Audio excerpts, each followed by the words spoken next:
neurólogo especialista en neuromuscular del Hospital Italiano y es docente de la UBA. Martín.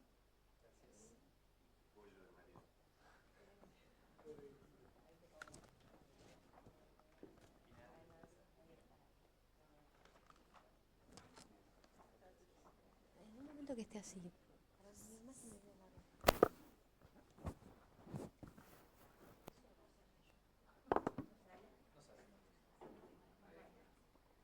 Bueno, ante todo, muchas gracias por la invitación. La verdad que es un honor poder estar acá y compartir escenario con, la verdad que muchos referentes en el tema, referentes para mí en lo personal, gente que admiro mucho, así que realmente gracias por la invitación. Un poco el tema que me tocó es un tema complejo, justamente lo que es los tratamientos, ¿sí?, en la pediatría de la atrofia muscular espinal. Y para eso me pareció interesante por ahí comenzar un poco con el final, ¿sí?, retomando un poco varios de los conceptos que ya se fueron tratando, y estos son algunos de los desafíos que tiene el tratamiento en general. En primer lugar, tema de la demora diagnóstica. Esto es un problema importantísimo en la AME, y está esta frase que siempre resuena, que es que el tiempo son motoneuronas. En esta enfermedad, mucho más que en cualquier otra, diría, tenemos una ventana terapéutica pequeña, por lo menos si estamos pensando en evitar cualquier tipo de daño. Entonces, el tiempo son motoneuronas es algo que siempre tenemos que tener en cuenta, y el acceso rápido al tratamiento y oportuno es algo fundamental. Retomo justo esta diapositiva que también la había pasado Javier, y esto tiene que ver justamente con el pool de motoneuronas, ¿está bien? Que cuando ya llegamos a un paciente que está en una fase sintomática, hemos llegado tarde, ¿sí? Vemos que hay un porcentaje muy importante de motoneuronas que ya hay un daño irreversible, por lo cual tenemos que apuntar a agarrarlo lo antes posible dentro del periodo presintomático.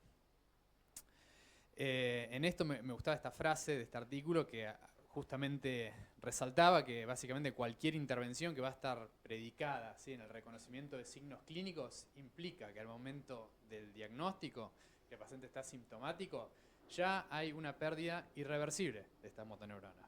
Por ende, una de las barreras más importantes que tenemos en el tratamiento es justamente poder implementar metodología de screening, también, sí, como va a ser la pesquisa neonatal, y esto va a ser algo que vamos a retomar más adelante. En este artículo me gustó la frase porque también resonó en alguna otra de las charlas, que es que justamente más que un viaje es una odisea diagnóstica lo que viven muchos pacientes con AME. En este estudio en particular, que fue en distintos centros de Italia, lo que se evaluaba en cada una de las tres columnas para el AME tipo 1, 2 y 3, se evaluaba cuáles eran los estudios que se hicieron en primera instancia. Es decir, se fue directo, por decirlo así, al hueso, como comentaba antes Soledad, directamente al molecular, o se pidieron otro tipo de pruebas. En AME tipo 1, bueno, gran mayoría, casi 70%, por ahí se fue al molecular directo, pero fíjense que hay estudios como ecografía cerebral, electroencefalograma, estudios que sabemos que por ahí no tienen nada que hacer en un diagnóstico de este tipo. Así que es muy importante mejorar esta odisea diagnóstica para los pacientes. Este artículo revisa por ahí algunos de los otros problemas que también tenemos, entre ellos uno es la dificultad que es implementar una pesquisa neonatal. Como mencionaba antes el doctor Kaufman, no es solamente la prueba de laboratorio, sino que es todo el sistema que tenemos para que esto se lleve de manera efectiva. Biomarcadores que podemos tener también una vez instaurado el tratamiento para saber si es efectivo o no. Es decir, hay toda una serie de inconvenientes que tenemos que tener en cuenta. Este puede ser un spoiler porque sé que después hay una charla de Dubrovsky, que es uno de los autores de este artículo, pero me parecía interesante por lo menos mencionarlo porque tiene que ver un poco con cómo es esta odisea diagnóstica acá en Argentina, y vemos que hay algunos puntos importantes por ahí para llevarse a casa, que tiene que ver con que muchas veces los pacientes por ahí consultan, por ahí relativamente rápidamente, tienen preocupaciones rápido, como decía Javier, por ahí ven a la abuela y dicen, a este chico algo le pasa, consulta rápidamente, pero desde que se hace la consulta hasta que se llega al diagnóstico, es decir, lo que nos toca a nosotros, eso hay un retraso bastante más importante. Desde ya que también, cuanto más avanzado por ahí es el tipo de AME, en los tipos 3 definitivamente, 4 ni hablar, el diagnóstico es mucho más tardío y que muchas veces hay una falta de sospecha clínica por parte del profesional, o bien directamente la familia consulta con otro tipo de especialista. Piensa, bueno, le cuesta caminar, y yo, bueno, voy a traumatología, y no se le ocurre por ahí neurología. Así que estos son algunos puntos, me parece importantes siempre para tener en cuenta con lo cultural. Otro de los puntos para retomar es que el AME es una enfermedad multiorgánica, es decir, ¿qué sabemos del gen SMN2? Se expresa prácticamente en todos los tejidos, ¿sí? No solo en las motoneuronas. Tiene un rol fundamental en todos los procesos celulares que tienen que ver con ensamblaje de ribonucleoproteínas, ¿sí? Y todo lo que son la regulación de los mecanismos de apoptosis. Va a haber una mayor expresión, como mencionábamos antes, por el pool de motoneuronas dentro de la embriogénesis, pero también va a haber un deterioro con lo que es el envejecimiento. Y una de las teorías que se maneja es que hay una especie de modelo umbral para cada tipo celular, en los cuales algunos pueden sobrevivir más sin el SMN y otros con un umbral más bajo, como la motoneurona, justamente se ven muy afectados. Entonces empezamos a encontrar cualquier cantidad de publicaciones, y esto ya es bien sabido, que no es solo una enfermedad de la motoneurona, sino que de prácticamente todos los órganos del cuerpo. Los podemos elegir, ¿no? Elijan un sistema y van a encontrar algo. Esto simplemente para retomar también algo que había presentado Javier antes. Algunos ejemplos más puntuales, el riñón. Es muy común que estos pacientes tengan alterada la función renal. La nefrocalcinosis es bastante más frecuente en pacientes con AME.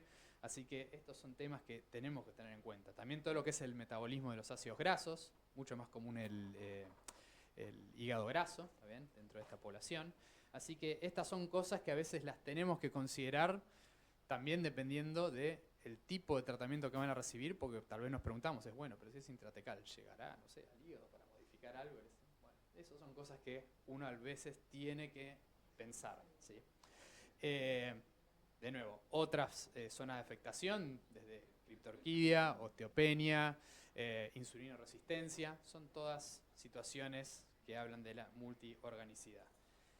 Y no menos importante, el costo. Este es un tema a veces complicado de discutir, pero el costo, sin duda, de las medicaciones es un dilema a nivel mundial, ¿sí?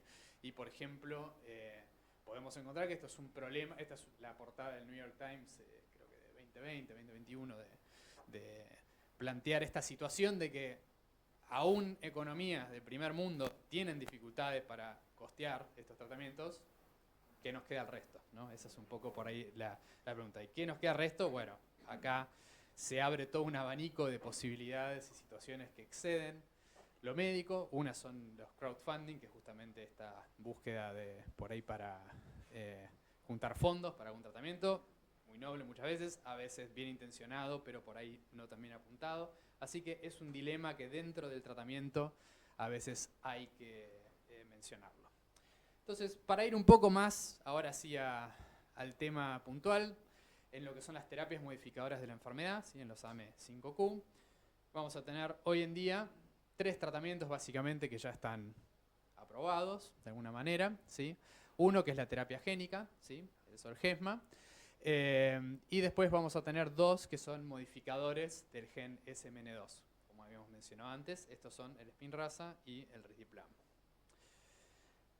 Como manera así general, a repaso, lo que va a ser por un lado los modificadores del SMN2 hacen una modificación de todo lo que es el splicing de este exón tan importante que va a ser el 7 y ayudan de alguna manera que se genere una producción más efectiva, ¿sí?, de la proteína de SMN.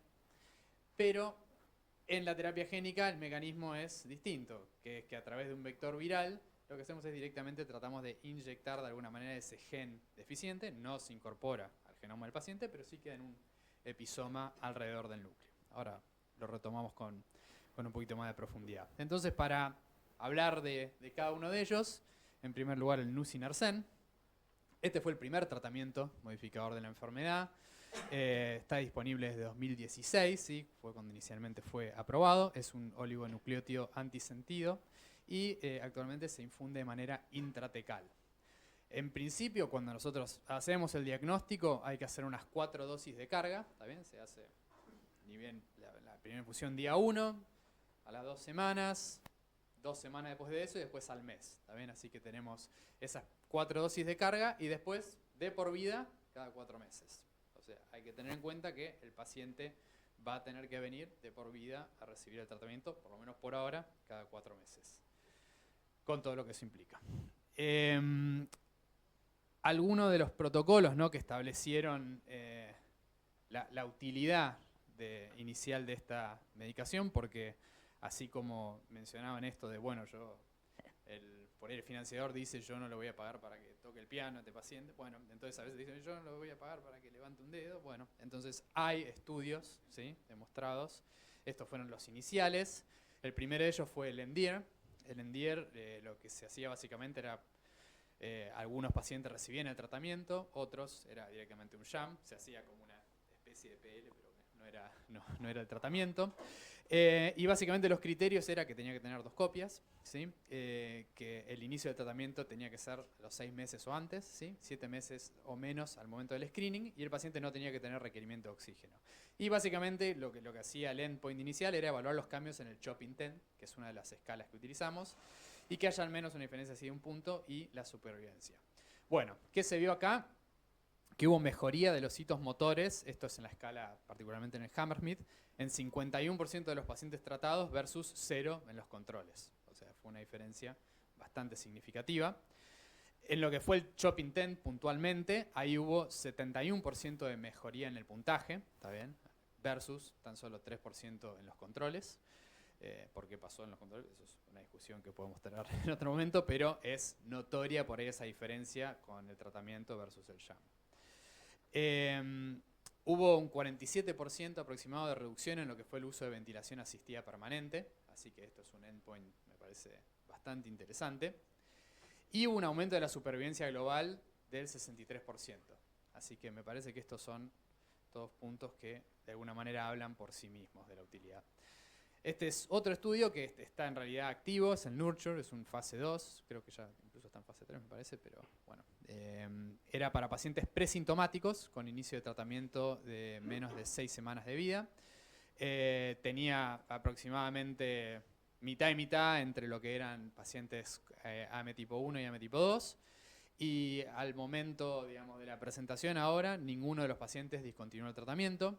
Todos los pacientes están vivos, es una cosa importante. Ninguno requirió ARM.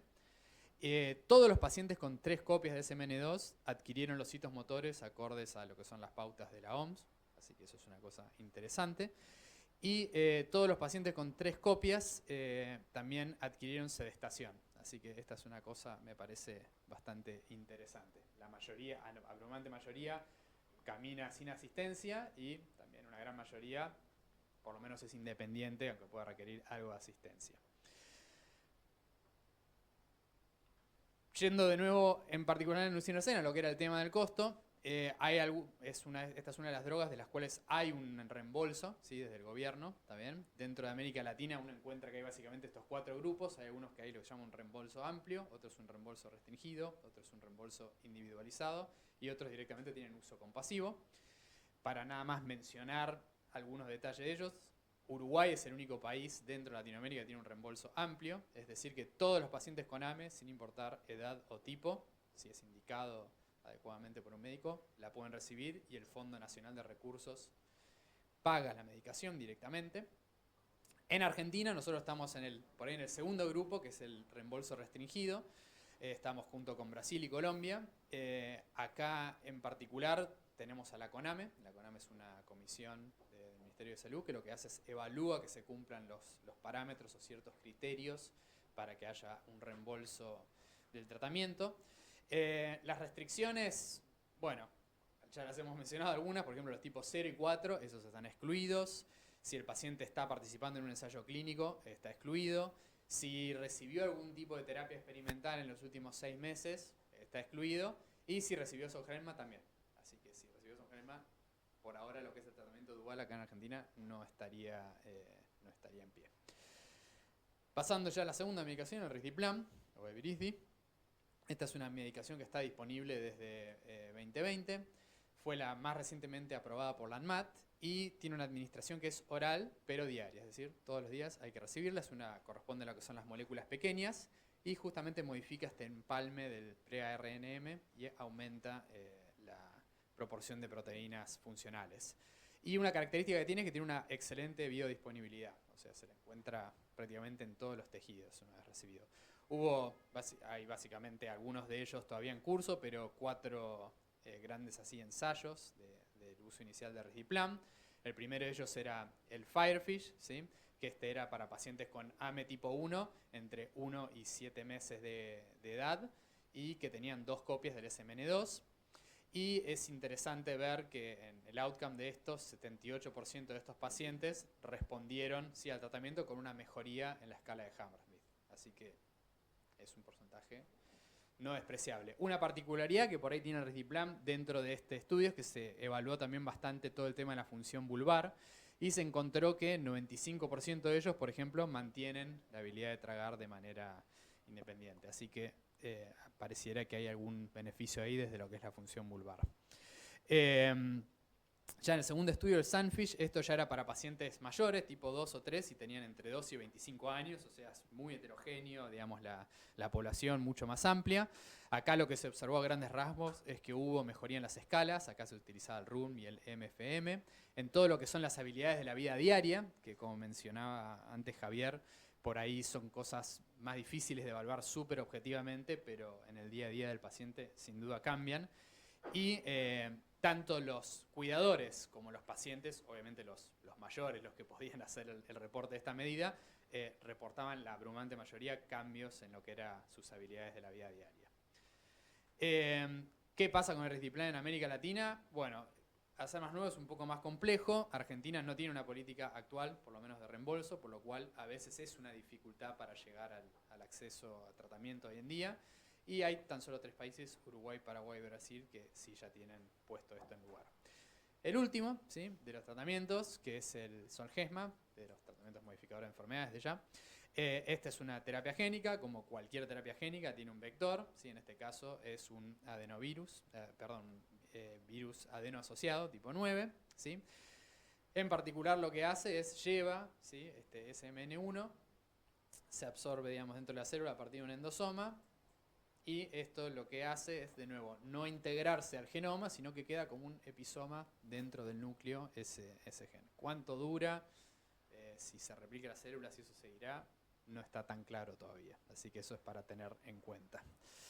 Esta medicación está disponible desde 2019, ¿sí? Tiene por ahí la particularidad, el beneficio de que es una única infusión endovenosa de por vida, o sea, una vez que lo recibe el paciente, por ahora por lo menos, los protocolos establecen esto, pero tiene por otro lado que tiene el costo inicial más alto.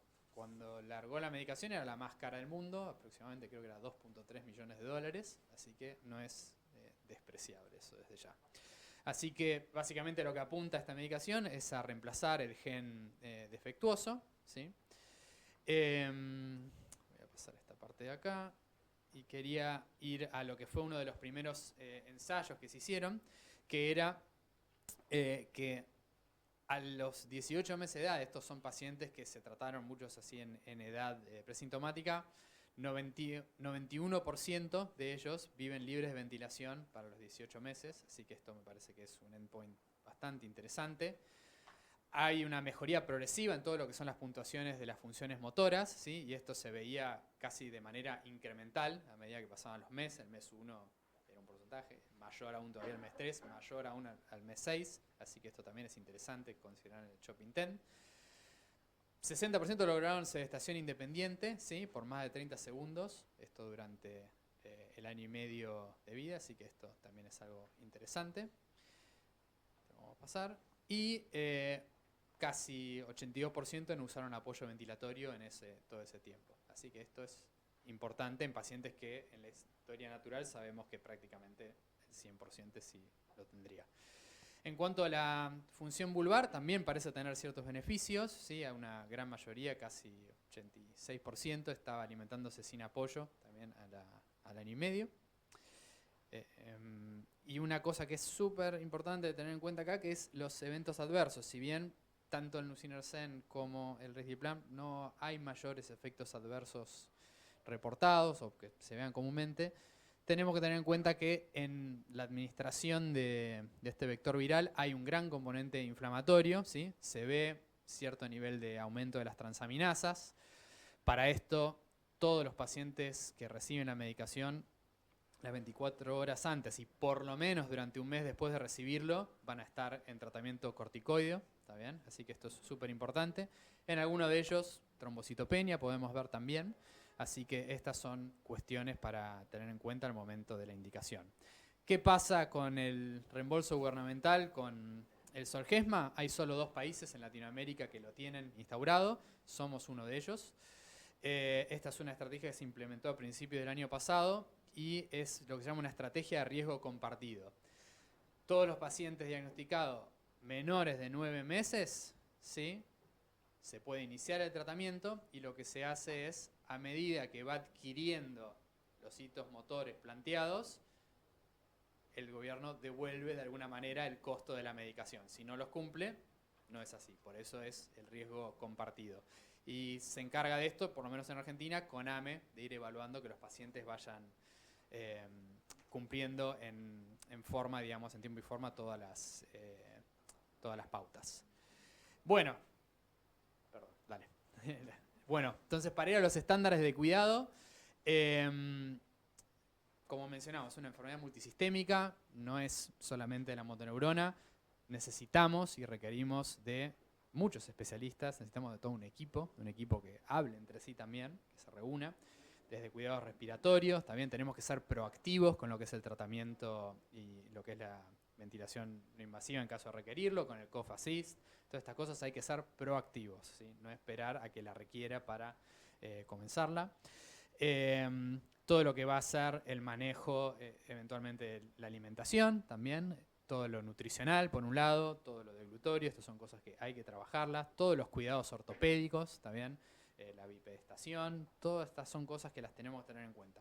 ¿Cuál es la mejor manera de hacer esto? Como decía, con un equipo, con guías también que nos ayuden de alguna manera y que se adapten a la realidad de donde vivimos. Esta en particular esta es una guía del 310MD, pero que fue traducida en Chile y la adaptaron un poco hacia Latinoamérica. Esta es una de las guías del Garrahan, que también por ahí abarcan un poco algunas de estas cuestiones.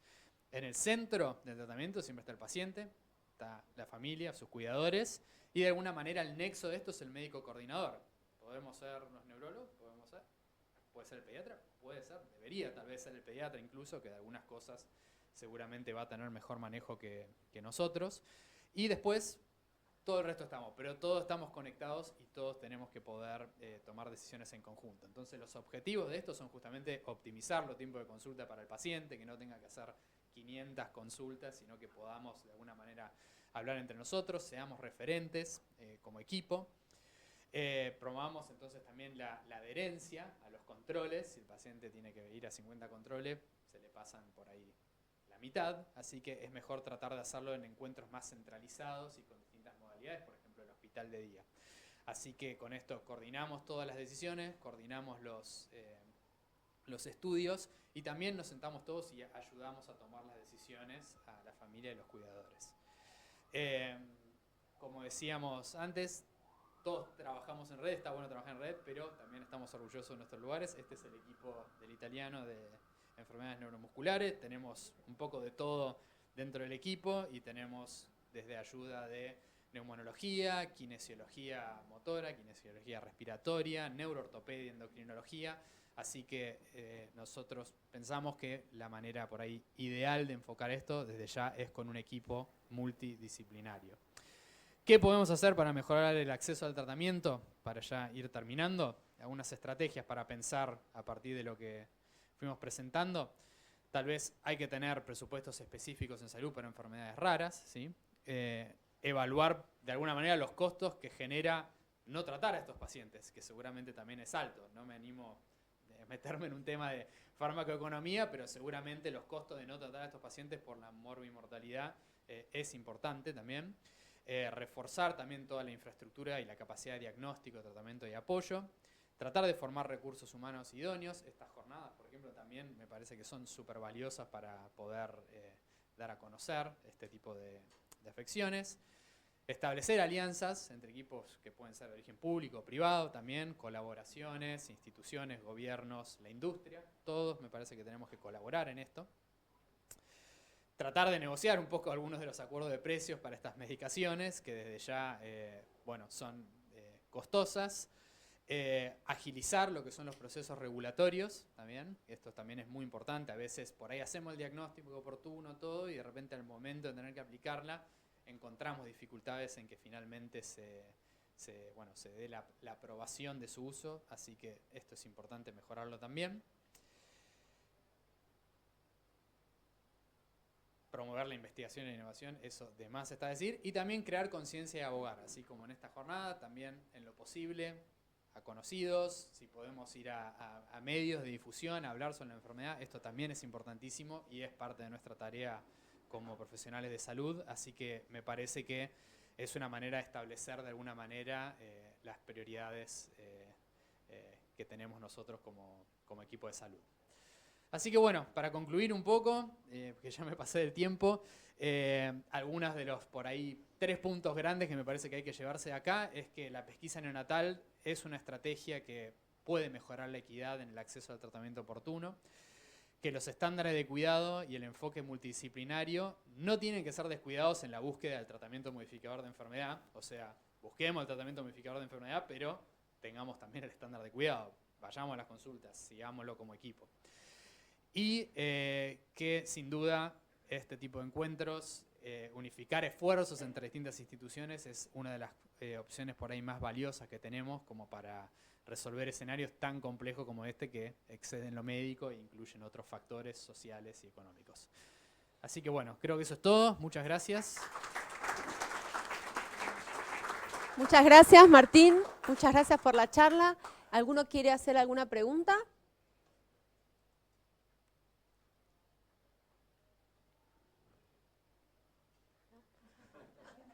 Bueno, yo lo que te quería preguntar era si un caso en el cual tenemos un paciente adolescente que recibe hace 4 años Spinraza, está muy bien, o sea, tiene una buena funcionalidad, trabaja, etcétera, y tiene una hermana con T genético positivo que está asintomática.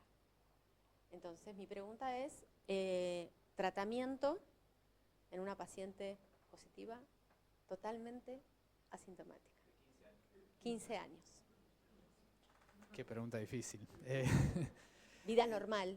Y, a ver, a mí una cosa que me pareció súper interesante era lo que el doctor Kaufman antes mencionaba, de este tema de, o sea, no sé cuántos números de copias tiene, si es la misma, asumo que tal vez sí o no. Pero bueno, eso me parece que es un factor a tener en cuenta. Me mataste con la pregunta. La verdad me mataste, es muy difícil. Y lo estamos discutiendo porque no lo hemos decidido todavía. No, la chica no quiere someter, o sea, es una adolescente que toma decisiones. Claro. Y si bien el hermano con el tratamiento que viene haciendo hace 4 años está con un buen estatus funcional, sí, ¿no? No quiere someterse como el hermano, las punciones cada 4 meses, entonces es una adolescente de esas que están... Por eso, nosotros el escenario en general es al revés. Media resistente a todo, y nosotros cual. Viene acompañando al hermano, ¿sí? Y a ver qué, digamos, como viene de un área pediátrica a un área de adultos, viene un poco a ver, escuchar qué opinamos al respecto y no nos hemos decidido aún. Claro. Esa es nuestra decisión hasta ahora. A mí me parece que sí. Por un lado hay que acordarse de lo que mencionó Soledad al principio de los pacientes digamos que son adultos con atrofia espinal, pero que están asintomáticos o que están con muy pocos síntomas. Pero me parece que lo trascendental es esto, digamos, si la chica está asintomática, me parece que lo ideal sería esperarla. Por ahí sí a veces es importante, algo que mencionaba Martín, me parece que es súper importante poder empezar a definir cuándo iniciar un tratamiento, más complicado cuando uno suspende un tratamiento. España en ese sentido ha tenido avances y retrocesos, pero por lo menos discuten qué hacer con las cosas, tienen criterios de introducción, criterios de retiro, criterios de reintroducción de medicación. pero me parece que mientras la chica se mantenga estable, sí lo importante es definir qué es mantener estable. Algo que es importante, que lo toman como un marcador de seguimiento, que por ahí está bueno, no es tan complicado, es la medición del CIMAP, donde en muchos estudios, por ejemplo, para muchos de los estudios que se hicieron en pacientes presintomáticos, tenían un criterio de corte para introducirlo, que era el tamaño del CIMAP. Si en uno era si era menor a 1, no incorporaban, en otro menor a 2, pero por ahí el CIMAP es un método objetivo que tampoco duele tanto, como para tener un seguimiento de la paciente. La otra cosa que a mí se me ocurre, que es un poco más costosa, es por ahí una resonancia de músculo para ver si esta chica, aunque no esté sintomática, el músculo sí está afectado, porque por ahí la resonancia de músculo, digamos, nos puede ayudar en ese sentido, porque es una paciente particular para la toma de la decisión. Y mientras tanto uno la esperaría. Sí, lo que pasa en algunos pacientes tipo 3, que esto que vos mencionabas, que uno ve que el paciente está estable, y de repente hace un quiebre y se va al tacho. No tan rápidamente como una M1, pero empiezan a deteriorarse más rápidamente. Entonces, muchos en AM3 que están muy estables toman el criterio de ir esperando y siguiendo, y si el paciente empieza con un sutil deterioro, ahí incorporan el tratamiento. Me parece que por ahí en ella uno podría esperar a ir viendo cómo va. Sí, para nosotros es habitual por ahí en realidad el hermanito recién nacidos de repente o van a nacer, donde ahí no hay dudas, o sea, uno obviamente va, pero acá me parece que hay que volver, como decía Javier, al tema de biomarcadores confiables, que es la verdad que difícil para el seguimiento, pero bueno, eso por ahí sería una estrategia, como decía él, el CIMAP, medición de la proteína directamente, también eso es algo que, viste, así que... Bueno, eso. muchas gracias. No, de nada.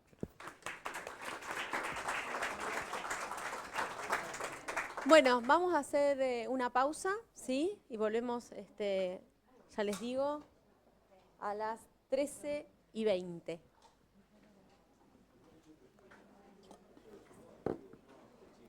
El que quiera pasar a darme el presente...